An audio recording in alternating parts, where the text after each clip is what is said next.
Qatar and Al-Udeid, the base here, you know, if you were thinking about the air campaign that we're doing right now, Al-Udeid would be that center hub, and then everything really branches out from there. So the base itself brings a lot of capabilities with the airplanes that are here. But the base itself is also in the middle, like we said before, of that intelligence and the people. Now we're down to a very small number of people, whether that's US or coalition forces. And so you've got this great distance that you've got to cover, a great distance that you need to find targets at. And so that's a challenge, you know, how we find those targets, how do we find those places, how do we communicate to people? Because again, we're at such small locations and little hubs. So that distance and that range is such a unique capability here.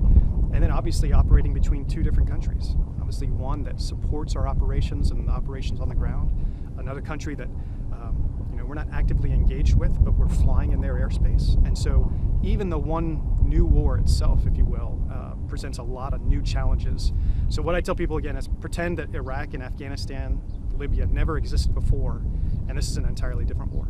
That's the offensive side, this is the defensive side. The offensive side is where they handle majority of the navigation plus weaponeering for the ground targets. The Wizzos here in the back are generally the guys that are in contact on the radios, talking to the guys on the ground, working a targeting solution on what we're trying to defend them against.